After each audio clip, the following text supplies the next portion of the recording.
Okay. तो good evening to all of you. आप सभी लोगों का सेशन में स्वागत है। विकास कुमार जी जुड़ चुके हैं क्लास में।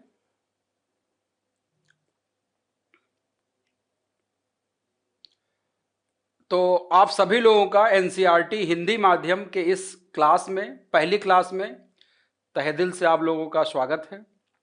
बहुत मन लगा करके, बहुत चीज़ों को समझ करके पढ़ना शुरू कीजिएगा। क्लास में लास्ट तक रहिएगा, नोट्स प्रॉपर बनाते रहिएगा और चीज़ों को समझने का प्रयास करिएगा। अगर कहीं पर कोई चीज़ समझ में नहीं आती है तो आप पूछिएगा ज़रूर। देखिए, बिना पूछे समझ में नहीं आता है। कभी कभी क्या होता है कि टीचर एक तरह से बता जाता है, हो सकता है कि वो तरीका बच्चों को समझ में ना आए। तो जब समझ में नहीं आता है, बच्चा पूछता है, तो उसको एक तरीके से, दूसरे तरीके से, तीसरे तरीके से एग्जाम्पल दे करके समझाने में का प्रयास किया जाता है, तो डेफिनेटली बच्चों को समझ में आता है।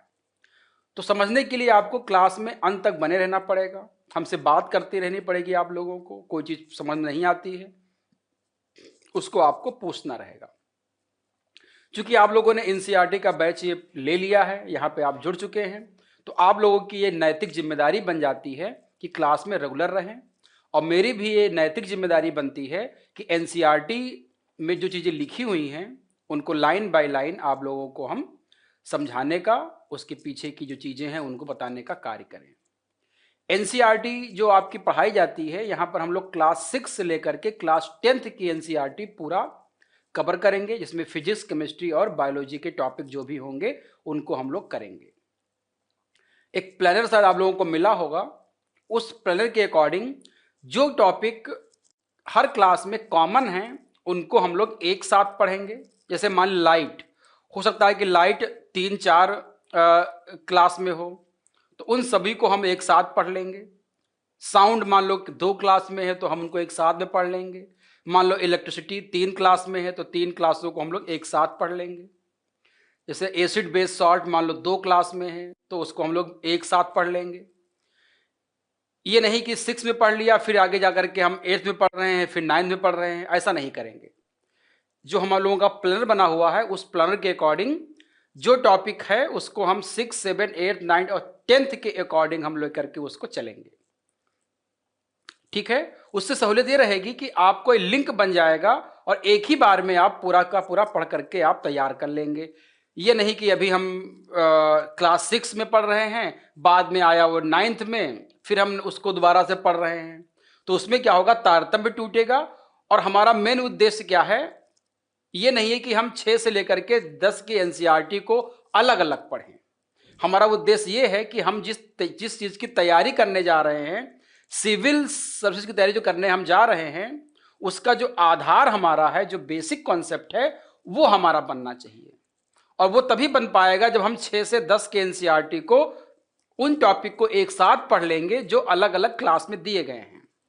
ये चीज़ें हम लोग आपके लिए आसान करने वाले हैं। ठीक है। तो क्लास को स्टार्ट करने से पहले एक बार फिर से हम 2-3 बातों को रिपीट कर दे रहे हैं जो आपको दिमाग में रखना है। पहला यह है कि क्लास में आपको रेगुलर रहना है। क्लास स्टार्ट हो जाती है वहां से लेकर के क्लास के एंड तक आपको रहना है। बीच बीच में आपको हमसे बात भी करनी है, ये पता चलता रहे कि क्लास में आप हो और हम आपको पढ़ा रहे हैं। बीच में कोई समझ में नहीं आती है तो आप तुरंत हमसे पूछ लो। अगर वहीं बताने वाला होगा हम तुरंत बता देंगे, या बता देंगे कि ये चीज़ हम आगे बताएंगे। और अगर मान लो आज हमने पढ़ा दिया, कोई समझ में नहीं आई है, तो कल जब क्लास स्टार्ट हो तो उसमें आप तुरंत पहले पूछ लें, जिससे कि आपका कॉन्सेप्ट क्लियर होता चले। ठीक है। तो विषय की अगर हम बात करते हैं तो हम लोग पढ़ने क्या वाले हैं यहां पर, एनसीईआरटी हिंदी मीडियम में और साइंस। यहां पे जनरल साइंस कहना सही नहीं होगा क्योंकि एनसीईआरटी में साइंस लिखा हुआ है क्लास 6 से लेकर के और क्लास 10th की एनसीईआरटी। ये हम लोग पूरा कवर अप करेंगे टॉपिक को। ठीक है। इसको हम लोगों को ध्यान देना है। तो आज जो हमारा टॉपिक है वो किसका रहेगा, फूड से संबंधित रहेगा। भोजन से संबंधित हमारा टॉपिक रहेगा। ये जो टॉपिक है आपका भोजन से संबंधित, ये आपका ये क्लास 6 में भी है। क्लास 6 में जो टॉपिक है इसका नाम है भोजन के घटक, कंपोनेंट ऑफ फूड के नाम से इसको जाना जाता है। इसको हम लोग भोजन के घटक के नाम से जानते हैं। भोजन के घटक, कंपोनेंट ऑफ फूड। वैसे ये क्लास आपकी हिंदी माध्यम की है तो हम लोग कोशिश करेंगे कि ज्यादातर चीजों को हम लोग हिंदी में ही लिखें। एक तो ये हो जाता है। दूसरा आपका यहां पर क्या है, वो है आपका खाद्य संसाधनों में जो इंप्रूवमेंट होता है, उसको हम कह सकते हैं इस प्रकार से। अगर देखा जाए, हमारे पास जो प्लानर है उसके अकॉर्डिंग मैं आप लोगों को एक बार बता देता हूं, जिससे कि आप लोगों को कोई कंफ्यूजन ना रहे। वही चीजें आपको क्लास में दी जाएं या कराई जाएं जो आप रेगुलर क्लास में करना है। तो उसके हिसाब से हम लोग जो है यहाँ पर आपका प्लानर जो हमको दिया गया है उस प्लानर के हिसाब से देखा जाए तो पहला टॉपिक आपका यही आ रहा है, जिसको हम लोग क्या कह रहे हैं, भोजन के घटक। इसको अंग्रेजी में कहा जाएगा कंपोनेंट ऑफ फूड, और एक क्लास 6 का ही है। और एक है खाद्य संसाधनों में सुधार। एक क्लास आपका किसका है, ये एक क्लास 9th का है। क्लास 9th का है खाद्य संसाधनों में सुधार।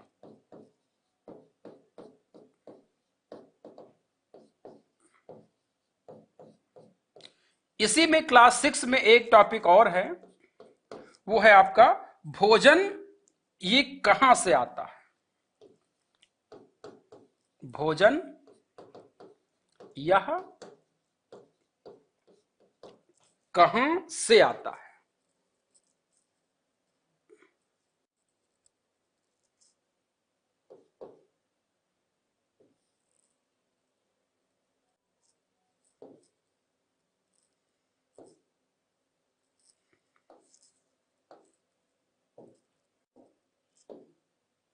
कहां से आता है, ठीक है। तो ये हमारा आज का क्या होगा, मेन टॉपिक होगा। तो बहुत बेसिक से हम लोगों को इसको पढ़ने का काम करते हैं। तो पहला टॉपिक हमारा है भोजन क्या है, ये कहां से आता है, भोजन के घटक क्या होते हैं, और खाद्य संसाधनों में जो सुधार है। अगर मान लीजिए कोई चीज यहां पे आज रह जाती है तो उसको हम कल कवर कर लेंगे, छोड़ेंगे कुछ नहीं, आराम चीजों को पढ़ने का काम करेंगे, ठीक है। तो पहला जो हमारा टॉपिक है यही है, इसको हम लोग क्या कह देते हैं, क्वेश्चन क्या पूछ रहा है, भोजन। तो कोई बताएगा भोजन क्या है और ये कहां से आता है। अगर आप अवेयर हो चीजों को जानने के लिए, तो भोजन क्या है और कहां से आता है, कौन बताएगा। फूड किसे कहेंगे, भोजन क्या है और कहां से आता है।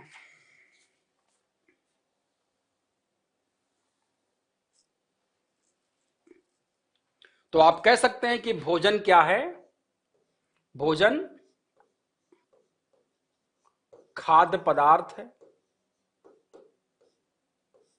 जो ठोस रूप में हो सकता है और द्रव रूप में हो सकता है, सॉलिड लिक्विड हो सकता है,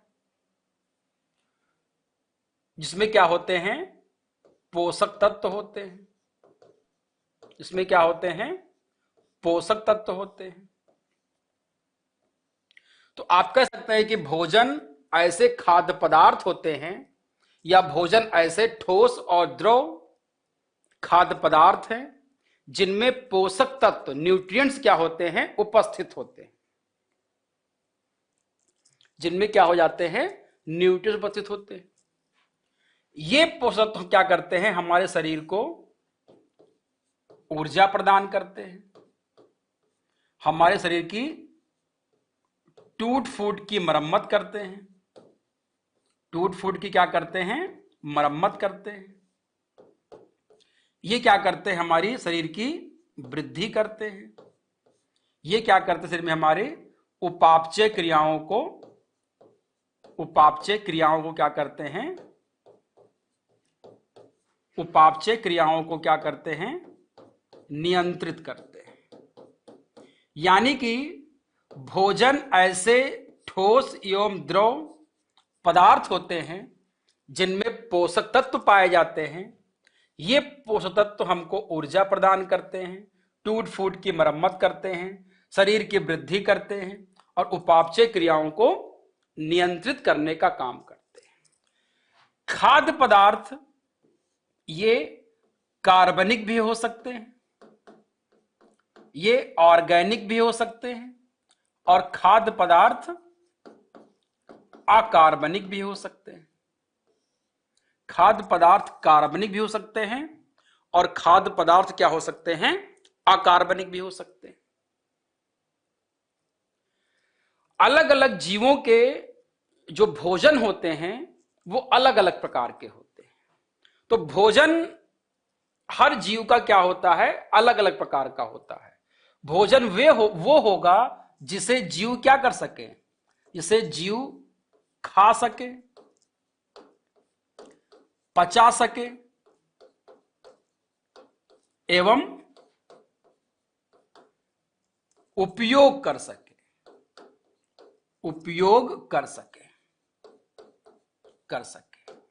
जैसे शेर जो होगा वो मांसाहारी होगा, गाय जो होगी वो क्या होगी, शाकाहारी होगी, केचुआ जो होगा वो सड़े गले चीजों को खाएगा।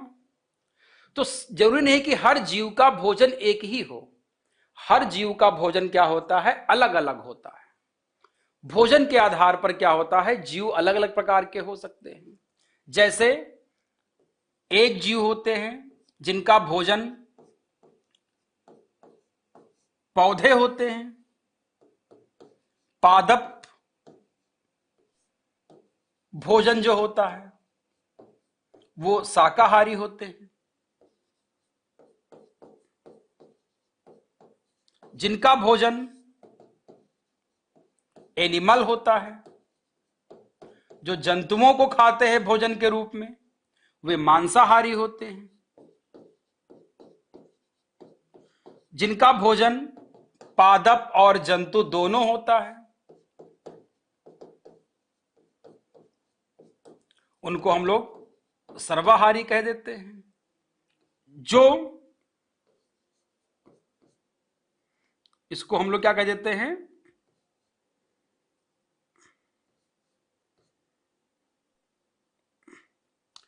एक रक्त चूसक होते हैं, रक्त चूसक होते हैं जो खून को चूसते हैं, रक्त को चूसते हैं।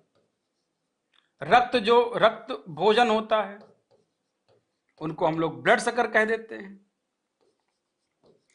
फल भक्षक होते हैं जो फलों को खाते हैं। मकरंद चूसक होते हैं जो फूलों का रस पीसते हैं। तो आप देखेंगे अलग अलग प्रकार के जो हैं वो जीवों को, यहां पर कुछ जीव ऐसे हो जो अपना मल खा लेते हैं, उनको हम लोग विष्ठा भोजी कह देते हैं। क्या कह देते हैं, विष्ठा भोजी, विष्ठाहारी कह देते हैं जो अपना मल खा लेते हैं, अपना मल खाते हैं। एक होते हैं प्रजाति भोजी होते हैं, अपनी ही प्रजाति को खा लेते हैं, इसको कैनिबल्स कहा जाता है। अपनी ही प्रजाति को खा जाते हैं, अपनी ही प्रजाति को क्या कर लेते हैं, खा जाते हैं। जो अपनी ही प्रजाति को खा लेते हैं तो इनको हम लोग क्या कह देते हैं, प्रजात भोजी कह देते हैं। जैसे जो आपके अपघटक होते हैं या जो कह सकते हैं कि जो सड़े गले चीजों को खाते हैं, इनको हम लोग अपघटक कह देते हैं। अपघटक जो सड़े गले मृत पदार्थों को खाते हैं, पौधों में इनको मृतोपजीवी कह दिया जाता है।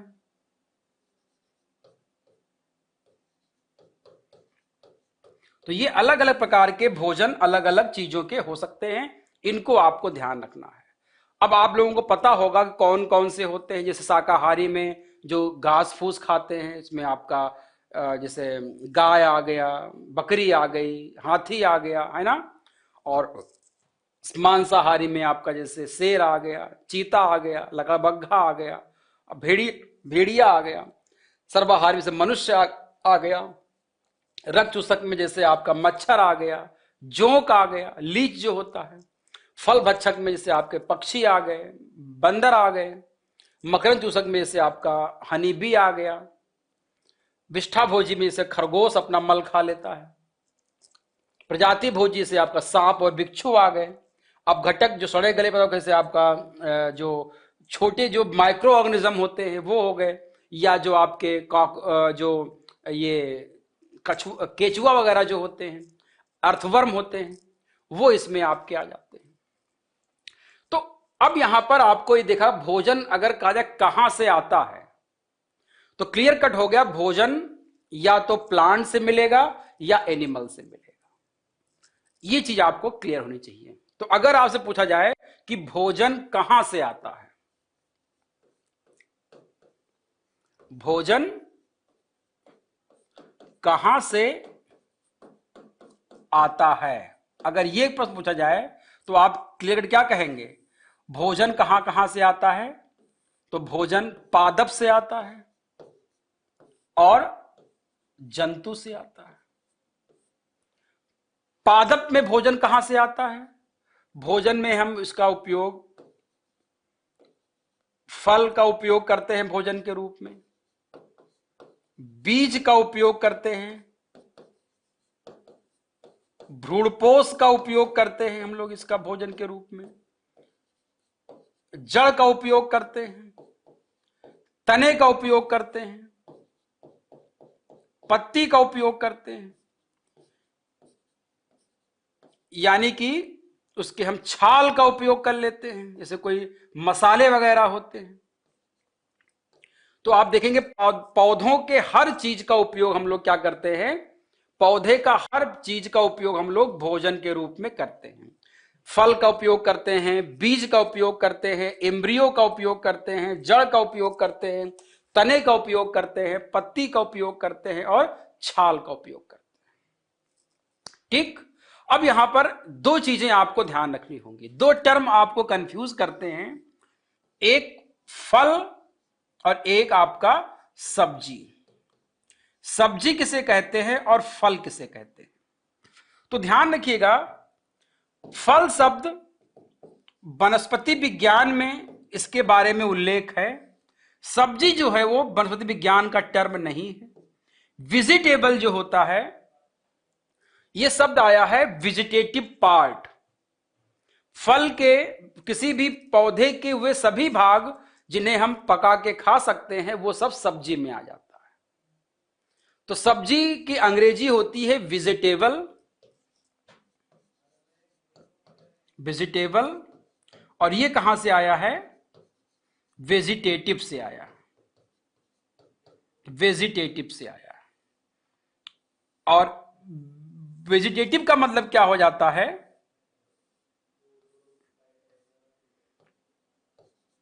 पादप अंग। तो अगर आपसे कहे कि सब्जी क्या है, जैसे आपसे कोई पूछे कि बायोलॉजी की भाषा में जो हम बैंगन खाते हैं वो क्या है, तो वो फल हो जाता है।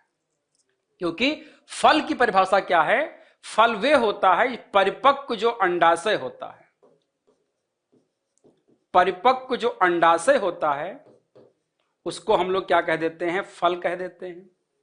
मैच्योर ओवरी को हम लोग क्या कह देते हैं? फल कह देते हैं। तो फल तो सब्जी है ही, और पत्ती, तना, जड़, भ्रूणपोष, बीज, ये भी सब्जियां हैं, ये भी ध्यान रखिएगा। तो फल, जैसे मान लो कोई बैंगन है, बैंगन वनस्पति के रूप में क्या है, परिपक्व अंडाशय है, तो फल हो गया, लेकिन उसको हम पका के खा लेते हैं। सर एनसीईआरटी की बुक से पढ़ाई नहीं होगा, पढ़े एनसीईआरटी बुक ही पढ़ रहे हैं आप, देखिएगा एक एक खोल के देखिएगा आप लोग, ये एनसीईआरटी की बुक से पढ़ाई हो रही है। एनसीईआरटी की बुक अगर आप क्लास 6 के एनसीईआरटी खोल के रखिए आपके सामने, तो ये सारी जो वहां पर लिखी हुई हैं, एक बार आप खोल के किताब तो खोलिए अपनी, ये सारी की सारी जो एनसीईआरटी की किताब से हो रही है। तो वनस्पति परिपक्व अंडाशय को कहते हैं, तो वेजिटेबल वाला पार्ट हो गया, वेजिटेटिव हो गया, पादप अंग जो होते हैं जिनको हम, तो सभी फल न तो सब्जियां हैं और सभी सब्जियां न तो फल हैं। हम कह सकते हैं कुछ फल क्या है, सब्जियां हैं, जिन फलों को हम पका के खा सकते, जैसे आपका बैंगन हो गया, ये क्या है, फल के रूप में हो, मिर्च क्या है, टमाटर क्या है, ये सब परिपक्व अंडाशय हैं, तो ये सब क्या है, फल के रूप में आ जाते हैं। ठीक है, तो ये सब सब्जियां भी हैं और फल भी हैं। तो सब्जी का मतलब हो गया पौधे का वो हिस्सा जिसे हम पका के खा सकें, वो क्या कहलाता है, वो आपका फल कहलाता है।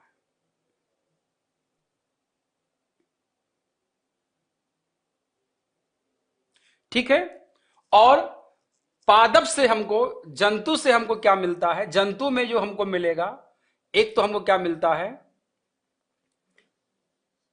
जंतु उत्पाद मिलते हैं, एनिमल प्रोडक्ट मिलते हैं। जंतु उत्पाद में दूध, अंडा,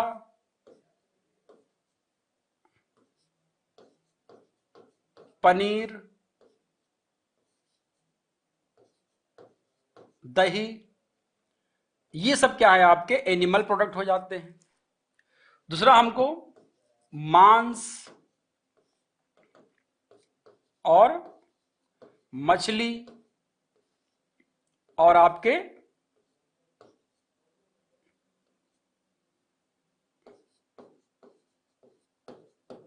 समुद्री जीव, जिनको हम लोग क्या कह देते हैं, क्रस्टेशियन कहा जाता है, क्रस्टेशियन कह देते हैं। जैसे झींगा हो गया, केकड़ा हो गया, क्रे हो गया,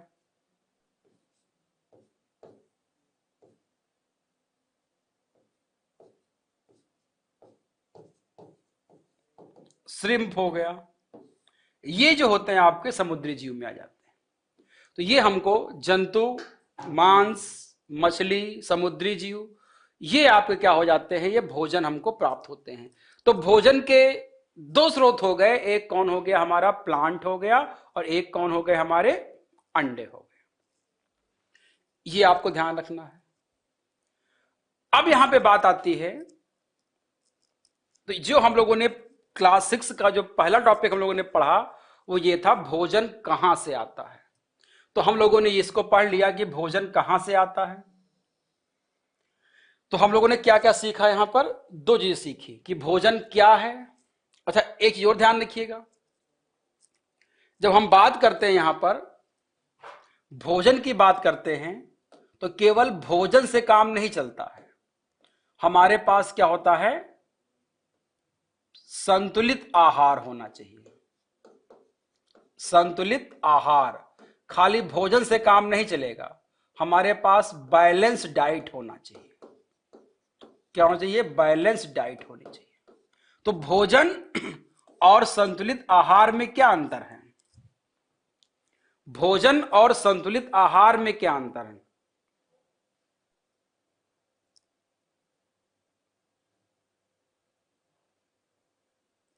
भोजन और संतुलित आहार में क्या अंतर है। तो भोजन का मतलब वो होता है कि कुछ भी आप खा लें जो आपके पेट में पच जाए, वो सब भोजन है। जैसे आपको भूख लगी, आप छोले भटूरे खा ले रहे हैं, वो भी भोजन है। आपको भूख लगी, आप पनीर और पूड़ी खा रहे हैं। आपको भूख लगी, आप मैगी खा रहे हैं। आपको भूख लग गई, आप मोमोज खा रहे हैं, आप बर्गर खा रहे हैं, पिज्जा खा रहे हैं। वो भी भोजन है, लेकिन उससे आपकी बॉडी की बैलेंस ग्रोथ नहीं होगी। उससे बॉडी को आपको टोटल सभी न्यूट्रिएंट्स आपको प्रॉपर अमाउंट में नहीं मिलेंगे। तो भोजन संतुलित आहार नहीं है। हमको लेना क्या है? बैलेंस डाइट लेनी है, संतुलित आहार लेनी है। तो बैलेंस डाइट क्या होता है कि ऐसा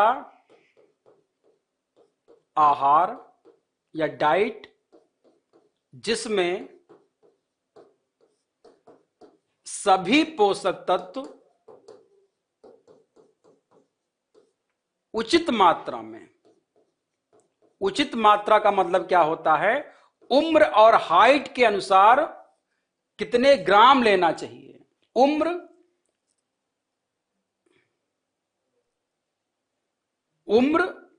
और हाइट और वेट के आधार पर उचित मात्रा का आधार क्या होता है? उचित मात्रा का आधार होता है कि आपकी एज क्या है, आपकी हाइट क्या है और आपका वेट क्या है। इसके अनुसार कितने किलो कैलोरी आपको भोजन ऊर्जा लेनी है। तो ऐसा आहार जिसमें सभी पोषक उचित मात्रा में उपलब्ध हों, उसे हम क्या कहेंगे? बैलेंस डाइट कहेंगे। क्योंकि अलग एज के लिए, अलग हाइट के लिए, अलग वेट के लिए जो होता है वो पोषक तत्वों की मात्रा अलग अलग होती है। जैसे कोई अगर वृद्ध है उसको अलग आवश्यकता होगी, कोई अगर वयस्क है उसको अलग होगी, अगर कोई किशोर है, एडोलेसेंस में है, कोई अगर किशोर है यानी कि 13 से लेकर के यानी 11 से लेकर के वो 19 साल के बीच में है, या अगर वो क्या है, अगर वो बालक है, या कोई अगर गर्भवती महिला है, तो इन सब के लिए अलग अलग जो है वो क्या होगी?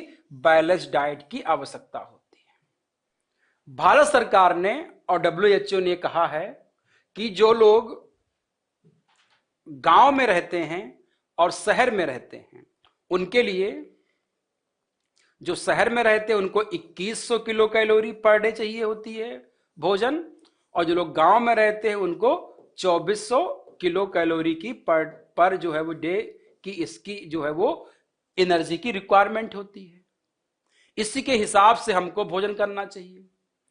उसके बाद गर्भवती महिला हैं, उनको प्रोटीन ज्यादा लेना चाहिए, आयरन ज्यादा लेना चाहिए, क्योंकि उनको बच्चे को भी गर्भ करना है। और एक और लैक्टेटिंग मदर, जो बच्चों दूध पिलाने वाली जो माताएं होती हैं उनके लिए क्या है? अलग न्यूट्रिएंट्स होना चाहिए।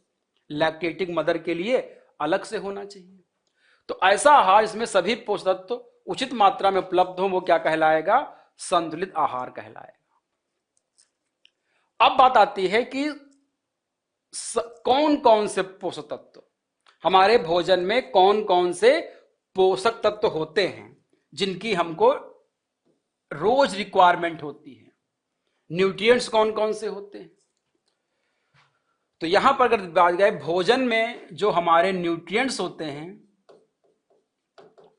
हमारे भोजन में जो न्यूट्रिएंट्स होते हैं, जो पोषक तत्व होते हैं, वो दो प्रकार के होते हैं।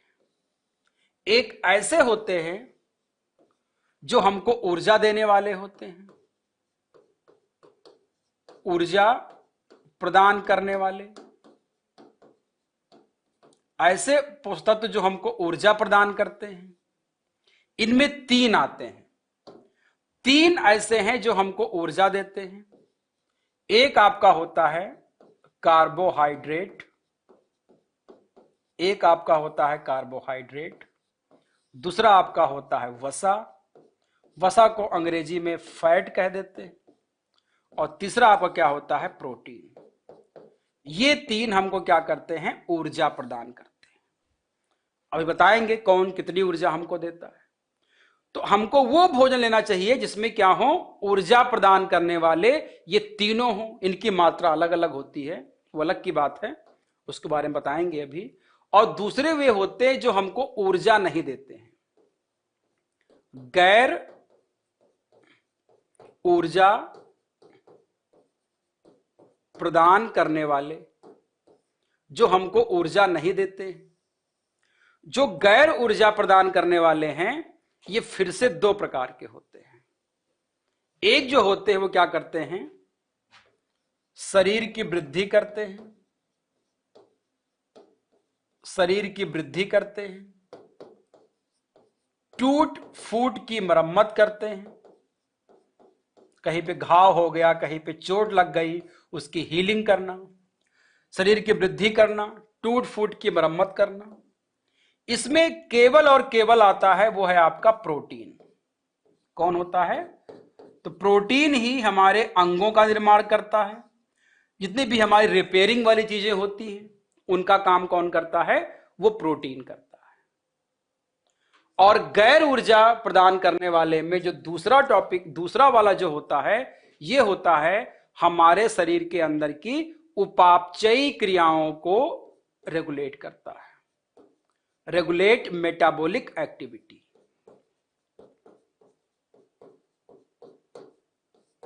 उपापचयी क्रियाओं का नियंत्रण।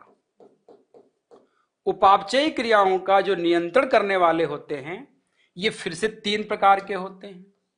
एक होता है आपका विटामिन, एक आपका होता है विटामिन, दूसरा आपका होता है खनिज, इसको अंग्रेजी में मिनरल कह देते हैं, और तीसरा आपका होता है जिसको हम लोग कह देते हैं जल।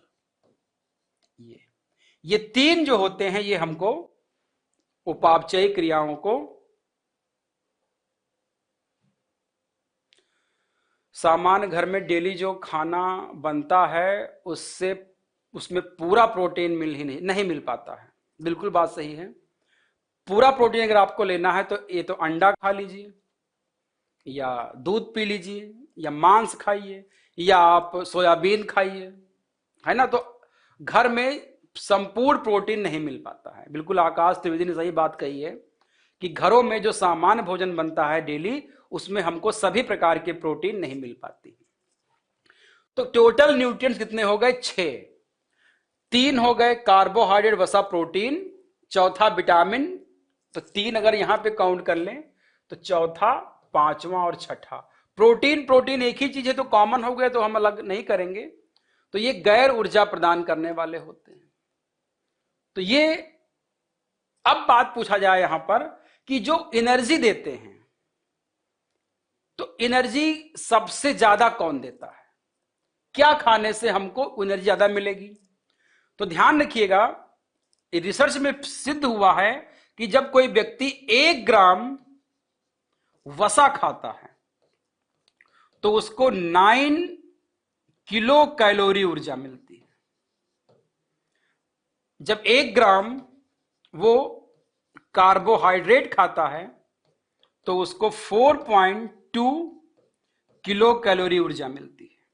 और जब कोई व्यक्ति 1 ग्राम प्रोटीन खाता है तो उसको 4 से 5 किलो कैलोरी ऊर्जा मिलती है। तो अब यहां पर अगर पूछा जाए कि सबसे ज्यादा ऊर्जा किससे मिलती है, तो सबसे ज्यादा ऊर्जा हमको किससे मिलती है, वसा से मिलती है। सबसे ज्यादा ऊर्जा किससे मिलती है, वसा से। 9 किलो कैलोरी ऊर्जा मिलती है पर ग्राम। 9 किलो कैलोरी पर ग्राम। 1 ग्राम अगर आप कार्बोहाइड्रेट खा लेते हैं तो आपको 9 किलो कैलोरी ऊर्जा मिलती है। तो अगर पूछा जाए कि सबसे ज्यादा ऊर्जा किससे मिलती है तो क्या बोलेंगे, वसा से मिलती है। उसके बाद प्रोटीन, और सबसे कम किससे मिलती है, कार्बोहाइड्रेट से। कार्बोहाइड्रेट की अपेक्षा वसा दुगनी ऊर्जा देता है।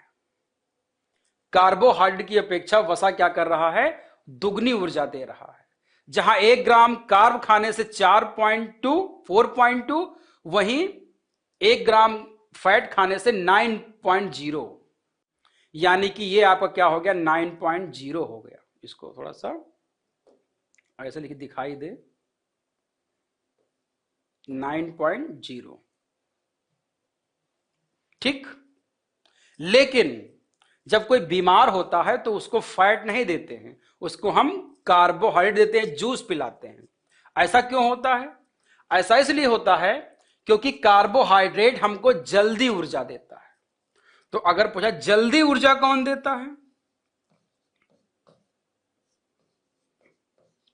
जल्दी ऊर्जा कौन देता है, तो जल्दी ऊर्जा देता है कार्बोहाइड्रेट। कार्बोहाइड्रेट को हम लोग बार बार कार्ब लिखते हैं जिससे कि जल्दी लिख जाए, तो जहां जहां कार्ब लिखा है उसका मतलब कार्बोहाइड्रेट। तो सबसे जल्दी ऊर्जा कौन देता है, कार्बोहाइड्रेट।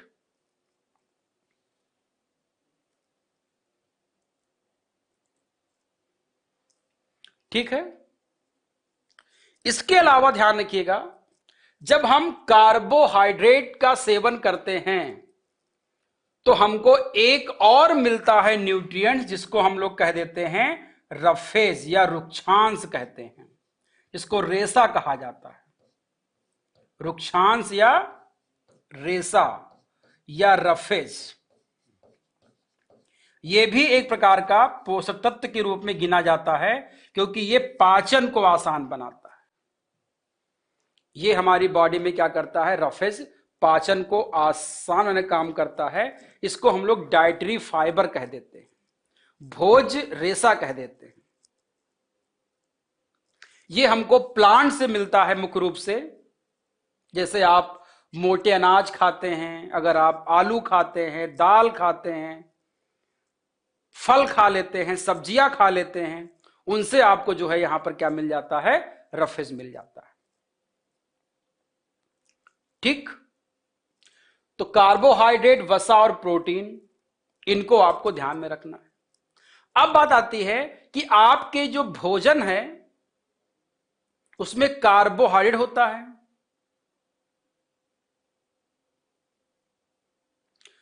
तो सोर्स क्या होंगे, हमको ये सब कहां से मिलेंगे, क्या क्या खाएंगे तो हमको ये मिलेगा। तो ध्यान रखिएगा, कार्बोहाइड्रेट हमको कहां से मिलेगा, इतना इंपॉर्टेंट हमारे लिए कार्बोहाइड्रेट है। तो ये कार्बोहाइड्रेट कहां से मिलता है, तो कार्बोहाइड्रेट हमको कहां से मिलता है, मुख्य रूप से आलू खाएंगे, उससे आपको स्टार्च मिलेगा। स्टार्च एक प्रकार का क्या है, आपका कार्बोहाइड्रेट। आलू हो गया, अनाज में मिलेगा, जैसे आपका गेहूं है, चावल है, मक्का है, शकरकंदी है,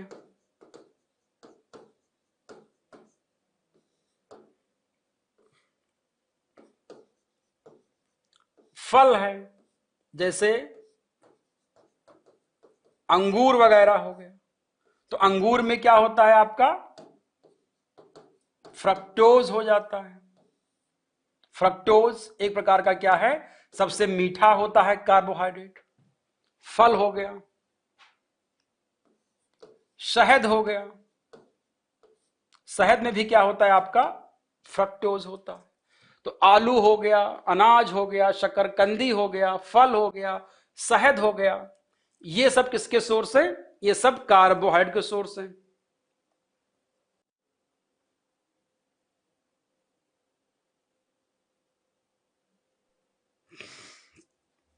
ज्यादा कार्बोहाइड्रेट लेने से, अगर हम ज्यादा लेते हैं कार्बोहाइड्रेट तो मोटापा हो जाता है। अगर आप ज्यादा चावल खाते हैं, ज्यादा आप लेते हैं, आलू लेते हैं, तो कार्बोहाइड्रेट जो होता है फैट में कन्वर्ट हो जाता है और वसा के रूप में हमारी बॉडी में जमा हो जाता है। इसको ध्यान रखिए। इसके बाद अगर हम बात करें वसा कहां से आती है,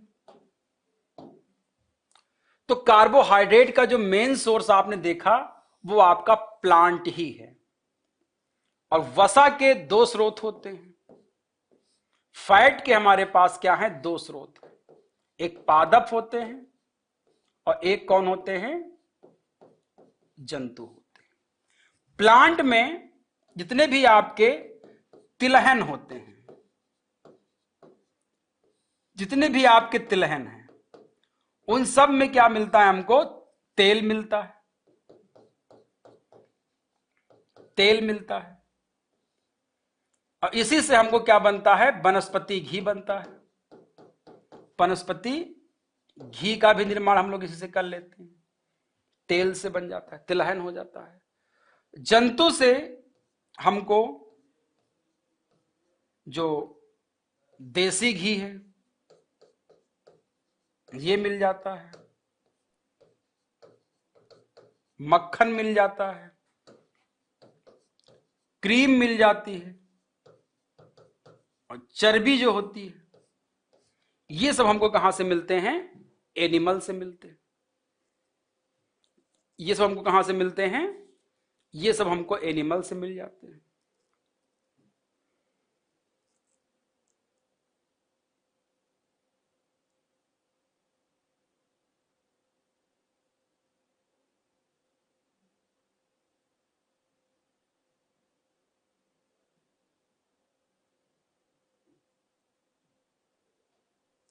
ठीक। वसा भी दो प्रकार के होते हैं। एक होते हैं आपके संतृप्त वसा, या तीन तरह कह सकते हैं। एक होता है असंतृप्त वसा, और एक आपका होता है ट्रांस वसा। ये सबसे खतरनाक प्रकार का होता है ट्रांस वसा। संतृप्त वसा जो होता है इसमें आपका जंतु वसा आ जाता है, और असंतृप्त वसा में आपका पादप वसा आ जाता है।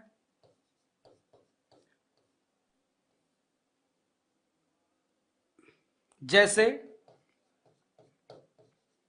ओमेगा 3,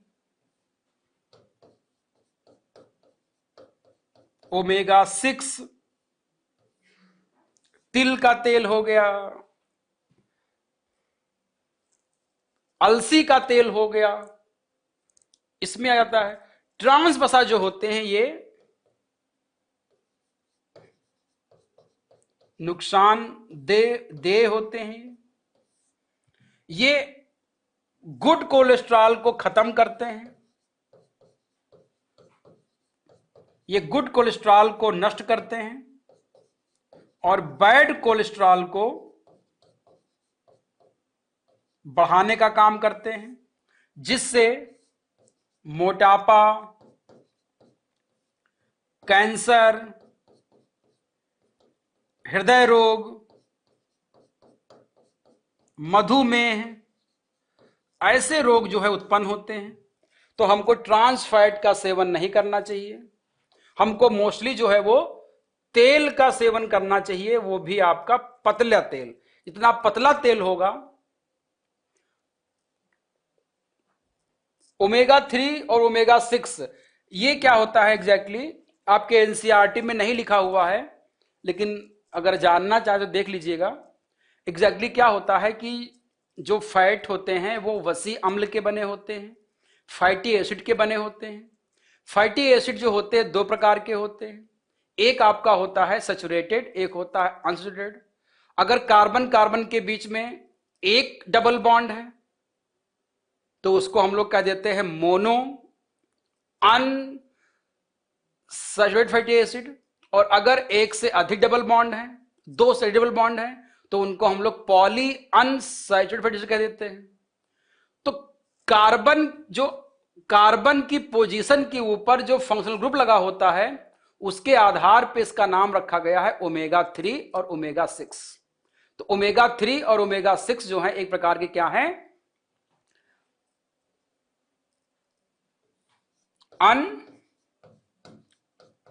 अनसैचुरेटेड फैटी एसिड होते हैं। ये एनसीईआरटी में लिखा नहीं है, इसलिए हम लोग डिटेल में यहां पे बता नहीं रहे हैं आप लोगों को। ये जब रेगुलर क्लास जहां पर होती है वहां डिटेल में आपको बताया जाता है। एनसीईआरटी में केवल इतना लिखा हुआ है कि वसा हमको पादप और जंतु से मिलता है, बस। इसके बाकी कहानी जो बताई हमने ये थोड़ा एक्स्ट्रा बता दिया कि आप लिंक कर पाओ। तो एनसीईआरटी में केवल फैट प्लांट और जंतु से मिलता है, यही बात वहां पर लिखी हुई। इसको आपको ध्यान में रखना है, ठीक है। अगली बात आती है प्रोटीन। तो प्रोटीन का जो स्रोत है वो एक तो क्या होते हैं, समुद्री शैवाल होते हैं। समुद्री शैवाल से हमको प्रोटीन मिलती है। जैसे दो शैवाल बहुत फेमस हैं, एक है आपका स्पाइरुलिना और क्लोरेला। ये दो शैवाल बहुत फेमस हैं, सबसे ज्यादा प्रोटीन इसी में पाई जाती है। इसके बाद आपके होते हैं दलहन। दलहन में सबसे ज्यादा आपका होता है सोयाबीन। उसके बाद आपकी सॉरी ये आपका तिलहन में सोयाबीन होता है। उसके बाद दलहन में जो दालें होती हैं, जो दालें होती हैं, इसके बाद आप देखेंगे तो वो आपका किस में होता है, आपका जितना भी मांस होता है, मछली में, क्या मछली में होता है प्रोटीन, मांस में होता है, अंडे में होता है और दूध में होता है। ये सब क्या है, आपके प्रोटीन के स्रोत होते हैं। समुद्री शैवाल, तिलहन, दलहन, ये क्रम से हैं, इसको ध्यान रखिएगा, ये क्रम से हैं। सबसे ज्यादा स्पारुलिना में, उसके बाद क्लोरेला में, उसके बाद सोयाबीन में, फिर दालें, फिर मछली, फिर मांस, फिर अंडा, फिर दूध। दूध में प्रोटीन की मात्रा अंडे की अपेक्षा कम होती है। अंडे में कंप्लीट प्रोटीन पाए जाते हैं, सभी प्रकार के प्रोटीन पाए जाते हैं। दूध में जो होते हैं लगभग सभी प्रकार के प्रोटीन नहीं पाए जाते। इनको आपको ध्यान में रखना होगा। दूध में सभी प्रकार के प्रोटीन आपको नहीं मिलते। तो ये समुद्री शैवाल के रूप में इनको आपको ध्यान रखना है। तिलहन हो गया, दलहन हो गया, मछली हो गई। सोयाबीन में अगर देखा जाए शाकाहारी में, जो हमारे जो हमारे अप्रोच में है, उसमें सबसे ज्यादा प्रोटीन कहाँ मिलती है, सोयाबीन मिलती है। लगभग 60 से 65% जो होती है वो सोयाबीन पाई जाती है। उसके बाद जितनी दालें आपकी होती हैं उनमें आपको प्रोटीन मिल जाता है। प्रोटीन का हमारी बॉडी में काम, कोशिकाओं का निर्माण, टूटी फूटी ऊतकों का मरम्मत, नई ऊतकों का निर्माण करना, जो है वो हमारे त्वचा का निर्माण करना, स्किन का निर्माण करना, बालों का, नाखून का निर्माण, जो ऊन होता है, जो गाय भैंस के खुर होते हैं, ये सब चिड़ियों के जो पंख होते हैं, ये सब प्रोटीन के ही बने होते हैं। तो ये ऊन प्रोटीन का जो है हमारे जीवन में काफी योगदान है। एंजाइम जो होते हैं वो सब प्रोटीन के बने होते हैं। बहुत सारे हार्मोन्स जो होते हैं प्रोटीन के बने होते हैं। जो हमारी बॉडी में जो हीमोग्लोबिन है वही प्रोटीन का बना होता है। डिफेंस सेल जो होती हैं, जो आपकी एंटीबॉडीज वगैरह भी होती हैं, वो सब प्रोटीन की बनी होती है। तो इनका बड़ा हमारी बॉडी में रोल है। बिना प्रोटीन के जीवन संभव नहीं है, इसको आपको ध्यान रखना होगा। इसके बाद आ जाता है विटामिन। विटामिन जो होता है, अच्छा एक ध्यान रखिएगा, प्रोटीन की जब कमी हो जाती है, प्रोटीन की कमी से दो रोग होते हैं। एक हो जाता है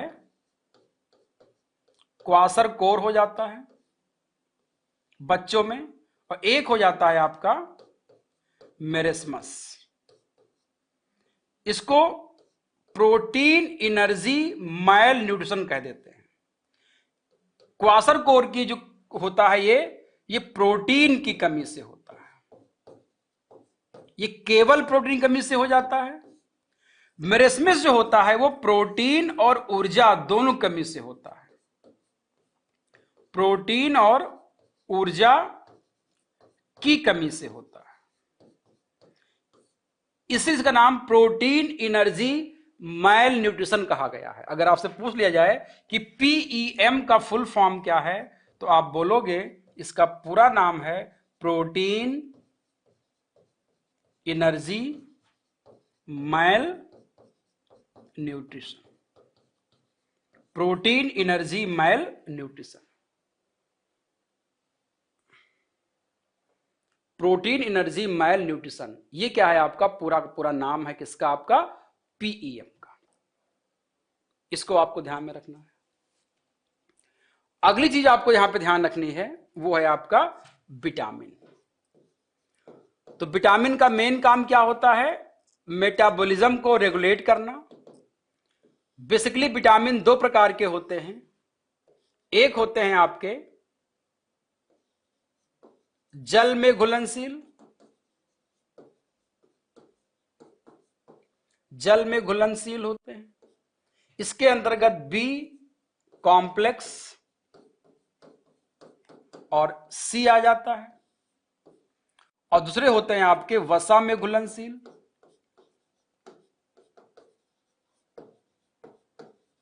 वसा में घुलनशील, इसमें vitamin A, vitamin D, vitamin E और विटामिन के आ जाते हैं। ये फैट सॉल्युबल होते हैं। ये क्या होते हैं, ये फैट सॉल्युबल होते हैं।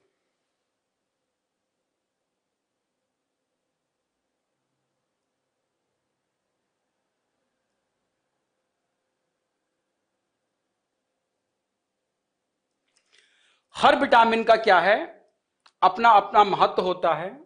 सभी विटामिन की हमको आवश्यकता होती है। जैसे विटामिन ए आंख और त्वचा के लिए है, आंख और त्वचा के लिए होता है। विटामिन बी जो होता है ये मांसपेशी, ऊर्जा,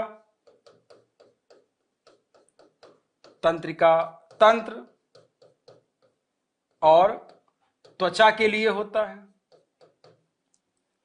विटामिन सी जो होता है ये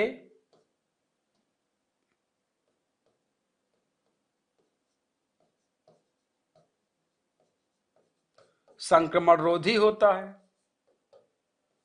विटामिन सी जो होता है क्या होता है आपका, संक्रमण रोधी होता है। विटामिन डी किसके लिए होता है,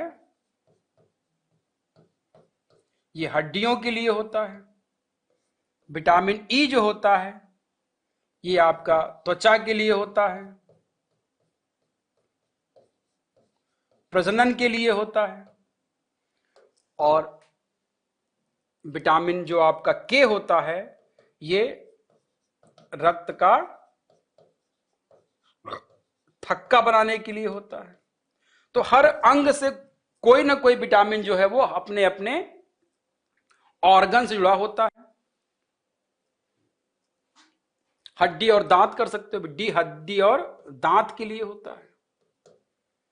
तो कोई ना कोई विटामिन किसी ना किसी अंग से जुड़ा होता है, इस तरह से काम करता है। विटामिन जो होते हैं आपके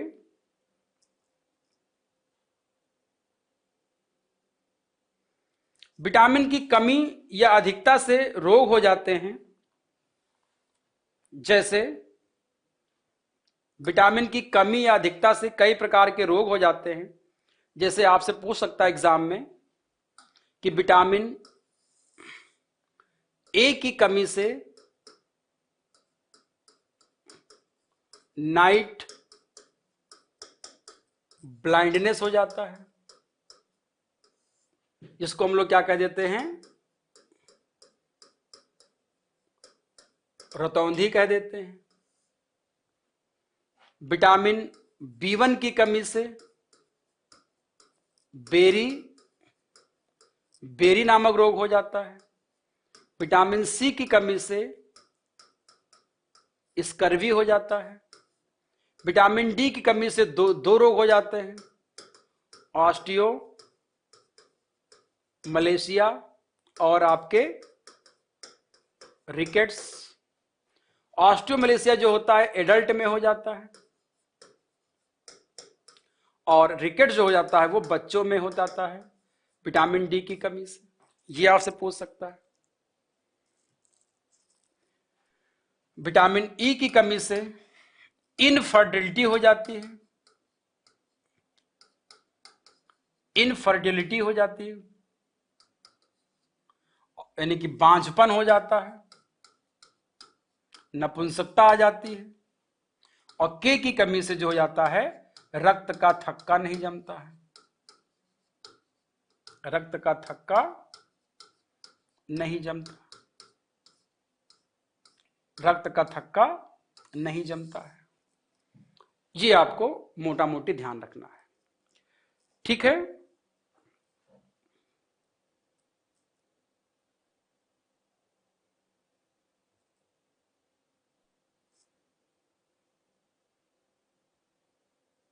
अब जैसे पूछ ले कि आपका रतौंधी में क्या होता है, तो पुअर विजन हो जाता है, क्लियर दिखाई नहीं देता है,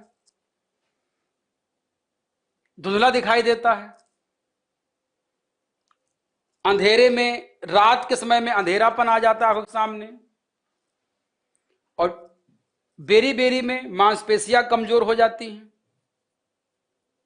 ऊर्जा की कमी हो जाती है, मांसपेशियां कमजोर हो जाती हैं, ऊर्जा में कमी हो जाती है। स्कर्वी में क्या होता है, मसूड़े से सूजन और ब्लीडिंग होने लगती है, जल्दी घाव नहीं भरता है, घाव भरने में समय लेता है स्कर्वी में। ऑस्टियोमलेशिया और रिकेट्स में हड्डियां कमजोर हो जाती है, मुड़ जाती हैं। ये सारी समस्याएं जो हैं वो देखने को मिलती हैं, इनको आपको ध्यान में रखना है, ठीक।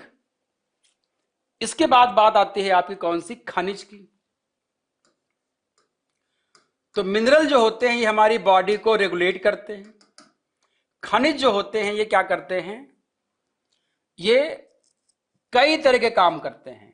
खनिज जो होते हैं ये कई प्रकार के खनिज हमारी बॉडी में यूज होते हैं। सबसे ज्यादा जो यूज होने वाला खनिज है वो कैल्शियम हो जाता है, कैल्शियम है, आयरन है, आयोडीन है, कैल्शियम है, आयरन है और आपका आयोडीन है। ये तीन जो है हमारी बॉडी के लिए क्या है, बहुत इंपॉर्टेंट होते हैं। कैल्शियम हमको दूध से मिलता है, अंडे से मिल जाता है। कैल्शियम हमको कहां से मिलेगा, कैल्शियम हमको दूध से मिल जाएगा, अंडे से मिल जाएगा। कैल्शियम का हमारी बॉडी में कई रोल हैं। एक काम कैल्शियम क्या करता है, बोन और टीथ को मजबूत करता है। दूसरा काम क्या है, रक्त का थक्का जमाने में काम करता है। और इसका काम क्या है, मांसपेशियों में संकुचन करना। जो हम मांसपेशियों को संकुचित करते हैं, कॉन्ट्रैक्शन करते हैं, ये तीन काम के लिए हमारी बॉडी में क्या है, कैल्शियम होता है। आयरन जो होता है ये सेब में, अगर आप सेब खा रहे हैं उसमें आपको आयरन मिलेगा, पालक में आपको मिलेगा। सेब खा रहे हैं, पालक अगर आप खा रहे हैं, अगर आप जिगर जो मांस खाते हैं, जो यकृत जो लोग खाते हैं, यकृत उसमें आपको मिलता है। आयरन जो होता है हमारी बॉडी में क्या करता है, हीमोग्लोबिन का निर्माण करता है, हीमोग्लोबिन का निर्माण करता है। अगर आयरन की कमी हो जाती है तो एनीमिया हो जाता है, खून की कमी हो जाती है। कमी से क्या हो जाएगा, एनीमिया हो जाएगा। जैसे कैल्शियम की कमी से हड्डियां कमजोर हो जाती हैं, हड्डियां कमजोर हो जाती हैं, वैसे ही आयरन की कमी से भी क्या हो जाता है, आपके एनीमिया हो जाता है। आयोडीन जो होता है आपका अदरक में, आयोडीन आपका जो होता है आपका अदरक में मिलता है, लहसुन में मिलता है। अगर आप लहसुन खा रहे हैं, अदरक खा रहे हैं, मछली खा रहे हैं, इनसे आपको क्या मिलता है, आयोडीन मिल जाता है। आयोडीन की कमी से जो हो जाता है आपका घेंघा नामक रोग हो जाता है। ये क्या करता है, आयोडीन T3 और T4 हार्मोन का निर्माण करता है जो हमारी बॉडी के मेटाबॉलिज्म को रेगुलेट करता है। अगर आयोडीन नहीं होगा तो घेंघा नामक रोग हो जाता है, गाइटर नामक रोग हो जाता है। ये हार्मोन नहीं बनेगा तो हमारी बॉडी का जो मेटाबॉलिज्म है वो प्रॉपर नहीं हो पाएगा, तो हमारी बॉडी में पूरा प्रॉपर जो होगा वो नहीं हो पाएगा। ठीक है, तो ये दो चीजें थी हम लोगों ने आज पढ़ा है, इसमें कुछ चीजें भी रह गई हैं। एक तो ये रह गया है कि जो दो चीजें यहां पर, एक तो रह गया है कि भोजन में पोषक तत्वों की पहचान कैसे करते हैं, कार्बोहाइड्रेट, वसा और प्रोटीन की पहचान कैसे करते हैं, उसके क्या हमारे पास टेस्ट हैं, किस टेस्ट से हम पहचानते हैं। दूसरा, हंगर इंडेक्स जो हमारा है और मेलटोनिन के बीच संबंध क्या है। और तीसरा जो हमने बताया था यहां पर आपका ये वाला पोर्शन कहां चला गया, ये खास अनुसंधानों में सुधार। तो ये वाला टॉपिक थोड़ा सा रह गया है, यानी कि 15 से 20 मिनट टॉपिक रह गया है। तो कल इसको खत्म करके फिर हम लोग नया टॉपिक शुरू करेंगे। आज की क्लास में अगर कोई डाउट आपको रह गया हो, कोई चीज अगर आपको लग रही हो कि एनसीईआरटी से बाहर की जो आपको जाननी है, हम लोग जो पढ़ रहे हैं वो केवल एनसीईआरटी के अंदर की जो पढ़ रहे हैं, बाहर नहीं जा रहे हैं। जो एनसीईआरटी में लिखा है उसी को हमने पढ़ाया है लाइन टू लाइन। उसमें कुछ चीजें हमने ऐड भी कर दी हैं, लेकिन बहुत चीजों को ऐड नहीं किया है, उतना ही किया जितना आपके एग्जाम के लिए मतलब एनसीईआरटी के दायरे में रहे, क्योंकि ज्यादा जाएंगे तो आगे आपको दिक्कत हो जाएगी, फिर वो बहुत लंबा चौड़ा हो जाएगा। ठीक है, तो आज के लिए इतना ही, हम लोग मिलेंगे कल, तब तक के लिए thanks to all of you, good day.